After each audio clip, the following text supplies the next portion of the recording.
왜 하는 일마다 안 될까라는 제목으로 오늘 하나님 말씀 전하겠습니다. 자, 오늘 말씀의 제목은 우리가 읽은 본문 15절에서 가져왔는데요. 먼저 15절 말씀을 다 함께 읽어보겠습니다. 시작. 그들이 어디로 가든지 여호와의 손이 재앙을 내리시니 곧 여호와께서 말씀하신 것과 같고 여호와께서 여호와께서 그들에게 그들에게 맹세하신 맹세하신 것과 것과 같아서 같아서 그들의 그들의 괴로움이 괴로움이 심하였더라. 심하였더라. 아멘. 여러분, 이 말씀을 보면 그들이 어디로 가든지 여호와의 손이 그들에게 재앙을 내리시니 이렇게 되어 있어요. 9절 끝에는 그들의 괴로움이 심하였더라 이렇게 되어 있죠. 여러분, 우리가 어디로 가든지 하나님이 복을 내리신다 하면 이걸 뭐라고 한 단어로 표현하죠? 형통이라고 할 수 있을 거예요. 그죠? 이걸 형통이라고 그래요. 자, 그런데 지금 사사기 2장 15절에서 발견할 수 있는 것은 그것과 정반대죠. 형통과는 정반대. 형통과는 거리가 너무나 멀어요. 어디로 가든지 하나님이 복을 내리시는 것이 아니라 재앙을 내리신다 이렇게 말씀해요. 얼마나 불행한 삶입니까?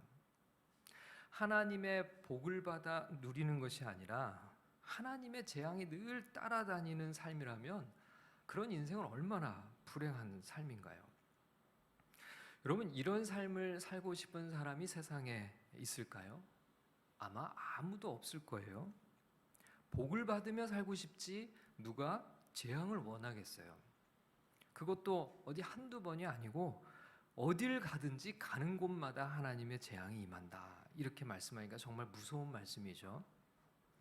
자, 이 구절에서 오늘 말씀의 제목 왜 하는 일마다 안 될까라는 제목을 가져왔어요.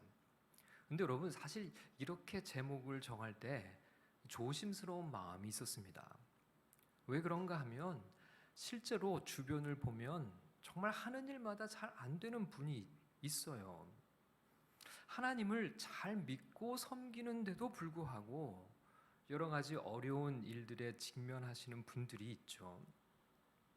그분들의 받는 고난이 하나님이 주시는 재앙이라고 하는 것 같아서 사실 많이 조심스럽습니다. 안 그래도 고난 중에서 힘든 시간을 보내고 있는데 그 고난이 하나님이 내리시는 재앙이라고 말하면 얼마나 마음이 더 힘들겠어요. 여러분, 사실 우리가 평상시에도 이렇게 말하는 것은 주의를 기울여야 됩니다. 다른 사람의 어려움을 두고 하나님이 내리신 재앙이라고 그렇게 쉽게 말하면 안 되겠죠. 그렇기 때문에 오늘 우리가 다루는 이 주제를 우리가 쉽게 접근할 수 있는 그런 건 아니에요. 그래서 조금은 주의를 기울여서 다룰 필요가 있습니다. 세상을 보면 하나님을 모르면서 살아가는 이들 중에도 우리 눈에 형통하게 살아가는 사람들이 있나요, 없나요? 많이 있죠. 반면에 하나님을 잘 믿고 살아가는데도 고난과 어려움으로 힘든 시간을 보내는 분들이 많이 있어요. 평생의 삶을 하나님께 헌신했던 목회자나 선교사님들 중에도 중한 질병으로 고통을 당하시는 분들이 적지 않이 있습니다. 누가 봐도 헌신적으로 하나님을 섬기시는 성도님들 중에도 여러 가지로 힘들게 살아가는 분들이 또 얼마나 많은가요? 그렇기 때문에 고난이라는 것을 모두 다 하나님의 재앙이라고 하면 매우 곤란한 질문들이 꼬리에 꼬리를 물게 되죠. 그래서 말씀을 전하는 저도 조심스럽고 이 말씀을 들으시는 여러분들도 주의를 기울여서 잘 들어주시기를 부탁을 드립니다. 자, 그럼에도 불구하고 우리가 결코 간과할 수 없는 부분은 하나님이 재앙을 내리신다는 부분이에요. 여러분, 우리가 결코 이것을 무시할 수는 없어요. 하나님은 너무나 사랑이 많으셔서 우리의 모든 죄를 용서하시고 우리를 구원하시기 위해 아들의 생명까지 내어주신 분이시죠. 늘 우리의 기도를 들어주시고 주무시지도 졸지도 않으시고 우리를 눈동자처럼 지켜주시는 분입니다. 이건 틀림없는 사실이죠. 이에 반해서 하나님은 죄를 너무 미워하시고 불의를 싫어하시는 것도 사실이에요. 그래서 하나님은 또한 진노하시고 재앙을 내리시기도 한다는 거예요. 여러분, 이것을 우리가 잊어버리면 안 됩니다. 14절 말씀을 같이 읽어보겠습니다. 14절 시작. 여호와께서 이스라엘에게 진노하사 노력하는 자의 손에 넘겨주사 그들이 노략을 당하게 하시며 또 주위에 있는 모든 대적의 손에 팔아 넘기심에 그들이 다시는 대적을 당하지 못하였으며. 자, 여기 본문에 분명하게 하나님께서 이스라엘에게 진노하사라고 기록을 하고 있죠. 여러분, 이것이 성경이 말씀하는 진리예요. 하나님은 진노하실 수 있는 분입니다. 아니, 하나님은 사랑의 하나님이라고 하시지 않았나요? 사랑의 하나님 아니신가요? 우리의 모든 죄와 허물을 무엇이든지 용서해 주시는 그런 하나님 아니신가요? 근데 하나님이 진노하신다고요? 저는 그런 하나님을 상상할 수 없습니다. 심지어는 이렇게까지 말하는 사람들도 있어요. 사랑의 하나님을 너무 강조한 나머지 지옥을 받아들일 수 없다는 주장입니다. 사랑의 하나님이 어떻게 지옥을 만들 수 있느냐는 거죠. 꺼지지 않는 유황불에서 영원히 고통받는 것을 사랑의 하나님이 즐기신다는 건가? 그렇다면 사랑의 하나님이 아니지 않은가? 그러니 지옥이 없든지 사랑의 하나님이 아니든지 둘 중에 하나 아닌가? 여러분, 이런 주장을 하는 이들이 실제로 있죠. 신학자들 중에도 있습니다. 근데 여러분, 중요한 게 무엇일까요? 사람의 생각입니까? 하나님의 말씀입니까? 여러분, 성경은 하나님의 말씀이에요. 성경은 말씀 그대로 우리가 믿어야 하는 거죠. 1.1핵도 가감하지 말고 말씀대로 믿어야 됩니다.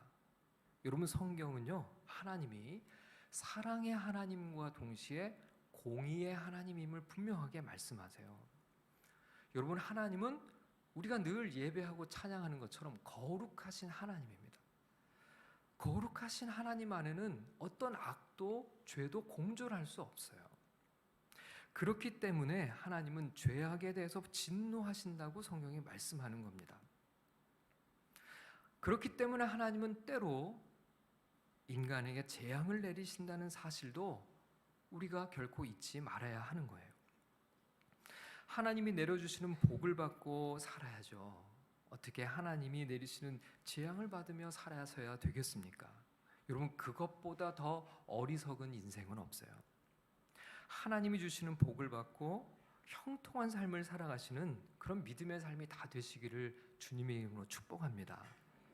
자, 그럼 하나님은 왜 진노하셨고 왜 재앙을 내리시는가 하는 점을 살펴봐야겠죠.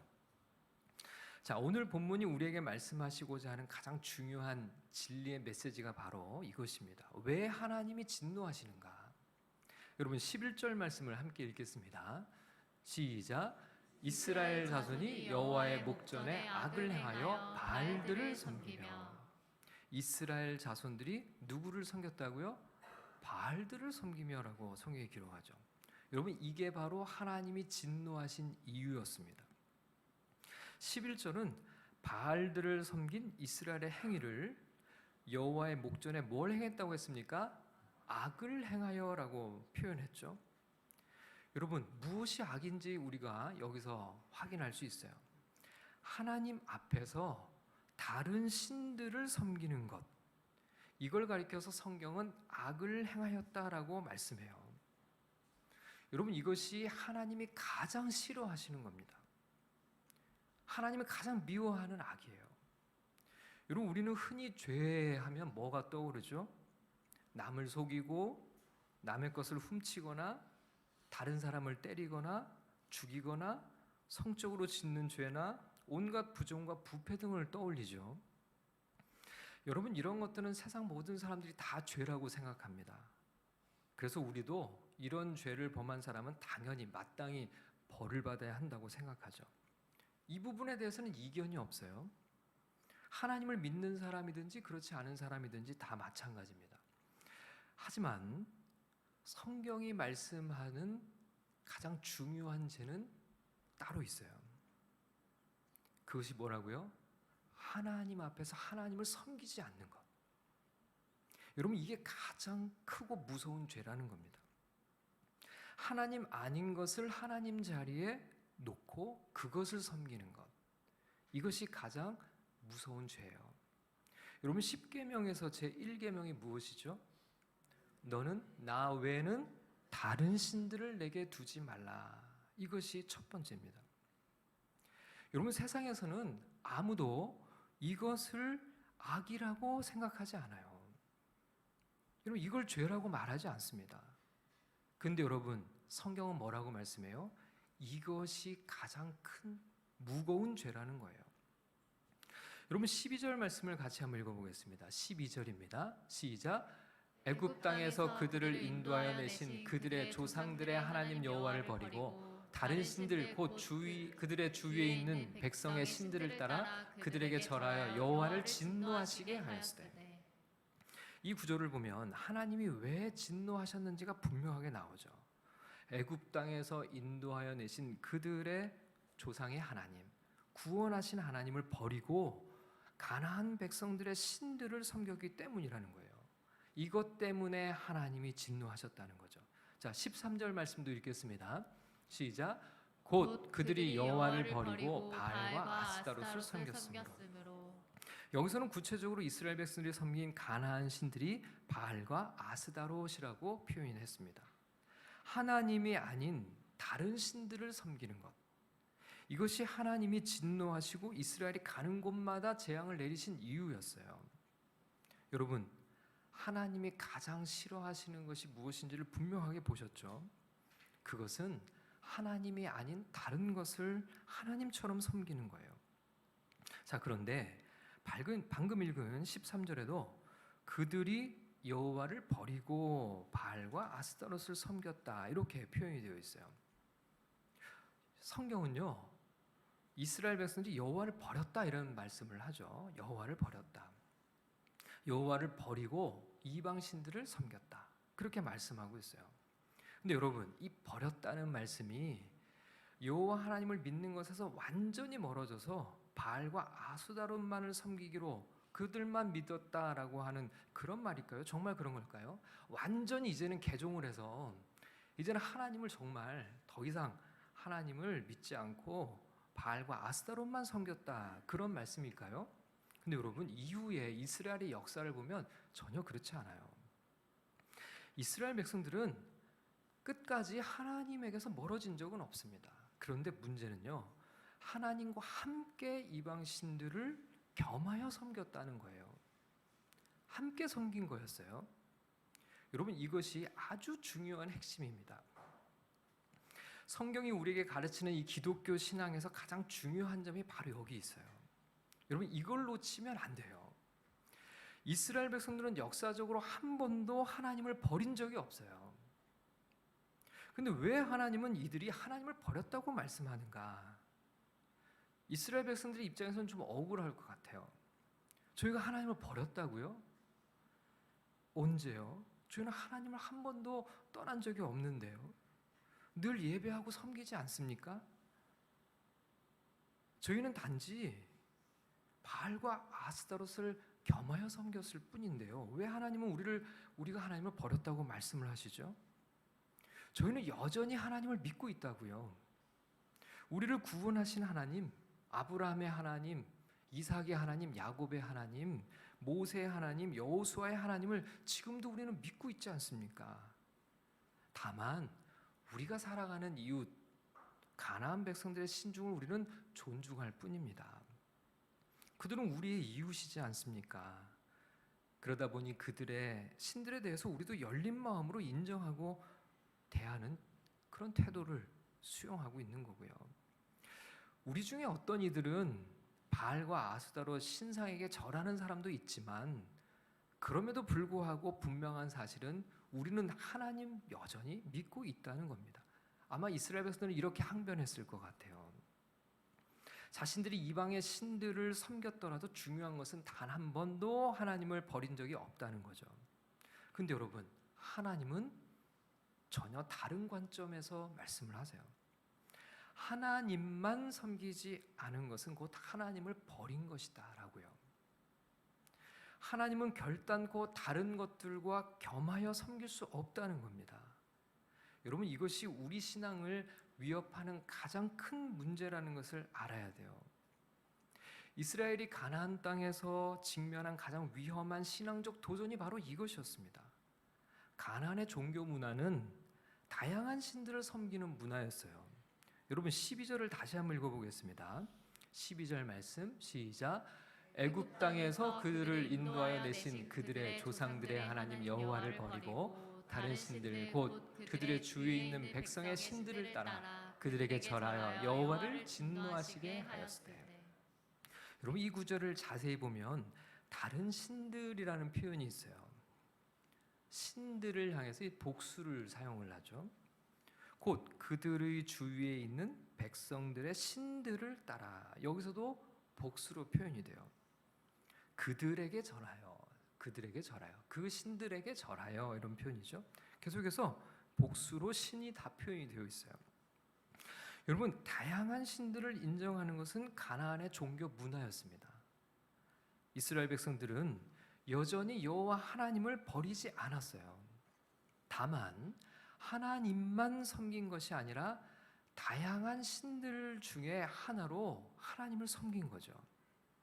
이것은 바로 가나안의 종교 문화가 이스라엘의 신앙 안으로 침투해서 그들이 영향을 받은 결과입니다. 가나안의 종교 문화를 오늘날의 말로 표현하면 뭐라고 할 수 있을까요? 종교 다원주의라고도 표현할 수 있을 것 같아요. 여러분, 종교 다원주의의 뿌리는 어디죠? 다신교에 있습니다. 수만 가지 신들을 다 섬기는 거예요. 여러분, 오늘날 종교 다원주의는 포용이라는 그럴싸한 말로 포장되어 있습니다. 여러분, 오늘날 관용, 포용 이런 말 얼마나 듣기 좋고 신사적인 말입니까? 모든 것을 다 품어내고 다 받아들이는 것처럼 그렇게 우리 시대에 좋게 들리는 이야기가 없어요. 자기만 맞다고 주장하지 않고, 나만 옳다고 주장하지 않고, 너도 맞을 수도 있고 나도 맞을 수도 있고, 우리는 다만 다를 뿐이지 다 같은 거야. 이거 얼마나 좋게 들립니까? 근데 여러분, 이것이 우리의 신앙을 무너뜨리는 가장 큰 위협이라는 거예요. 얼마 전에 태국 선교사님이 우리 교회를 다녀가셨죠. 태국에서 복음을 전하는 것이 정말 어려운 이유를 이렇게 말씀해 주셨어요. 태국도 다신교적인 문화를 가지고 있는데요. 예수 그리스도를 전하면 예수님을 잘 믿는데요. 복음을 전하면 잘 받아들인대요. 그런데 문제는요, 예수님을 자신들이 믿는 수많은 신들 중에 하나로 여긴대요. 그러니 예수님을 믿으면 다른 신들을 버리는 것이 아니고 자신이 믿는 신에 예수님을 하나 더하는 거죠. 여러분, 이스라엘 백성이 가나안 백성들에게 받은 영향이 무엇일까요? 바로 이것이었습니다. 하나님께서는 하나님만을 절대적으로 섬기라고 하셨는데 가나안 땅에 들어가서 보니까 하나님 외에도 다른 것들을 겸하여 섬기는 것이 그들의 문화였어요. 하나님을 섬기되 바알과 아스타롯과 같은 가나안 백성의 신들을 겸하여 섬기는 것이 이상하지가 않았어요. 근데 이것을 가리켜서 하나님은 이스라엘 백성들이 나를 버렸다고 말씀하고 계시는 거죠. 여러분, 여기서 우리는 신앙생활에서 아주 중요한 것을 발견합니다. 하나님은 우리의 전심을 원하신다는 거예요. 하나님만을 섬기기를 원하신다는 겁니다. 여러분, 마귀는요, 우리에게 하나님을 버리라고 유혹하지 않아요. 완전히 하나님에게서 떠나라고 미혹하지 않습니다. 대신에 마귀는 하나님과 다른 것을 겸하여 믿으라고 미혹해요. 하나님만 믿는 것보다는 다른 것도 함께 믿으면 좋지 않냐고 흔드는 거죠. 하나님만 믿으면 하나님이 네 인생을 다 책임져 줄 수 있을 것 같아? 하나님만 믿는다고 다 되는 건 아니지. 네 살 길은 네가 알아서 다른 것에도 도움을 받아야지. 네 삶을 하나님께 다 맡긴다고? 그건 너무 어리석은 짓이야. 세상을 살려면 돈도 중요하고 권력도 있어야 되고 인맥도 필요한 거야. 세상에서 말씀대로만 산다고? 그러면 세상에서 성공하기 어렵지. 세상에서는 세상의 방식대로 살아가는 거야.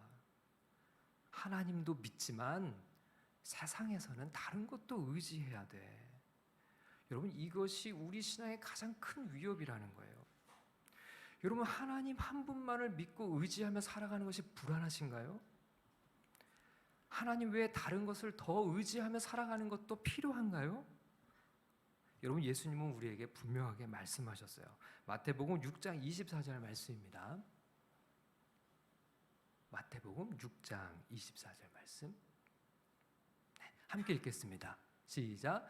한 사람이 두 주인을 섬기지 못할 것이니 혹 이를 미워하고 저를 사랑하거나 혹 이를 중히 여기고 저를 경히 여김이라.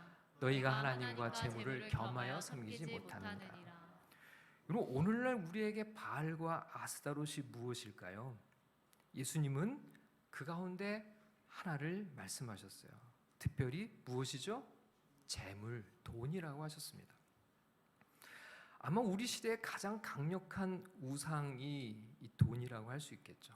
여러분, 실제로 바알과 아스타롯도 다 풍요의 신들이었어요.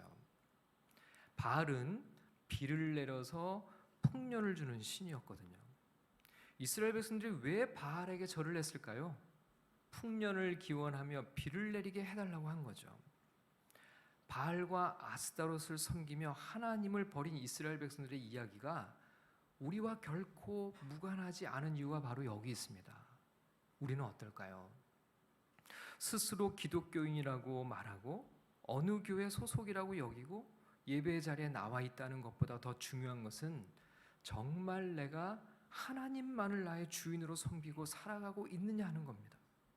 하나님만을 의지하며 살아가고 있느냐, 하나님과 세상 다른 것 사이에 다리를 걸치고 있는 건 아닌가. 하나님 이외의 것에 소망을 두고 그것을 의지하고 살아가고 있다면 그것이 내게 우상이고 내게 신들이에요. 그리고 하나님만 섬기지 않는다면 그것이 바로 하나님을 버린 것이라고 말씀하는 거죠. 자, 여기서 하나님이 내리시는 재앙의 실체를 발견할 수 있습니다. 하나님이 내리시는 재앙이 뭘까요? 하나님 아닌 다른 것을 의지하며 살았는데 그것이 자신에게 전혀 도움이 되지 않는다는 것을 발견하는 그 사건, 여러분, 그게 바로 재앙입니다. 여러분, 이스라엘 백성들이 바알과 아스타롯과 같은 신들을 하나님과 겸하여 섬긴 이유는 단순했죠. 세상에서 더 풍요롭고 더 윤택한 삶을 살기 위해서였어요. 바알은 풍요의 신이었고 아스타롯은 풍요와 사랑과 전쟁의 신이었습니다.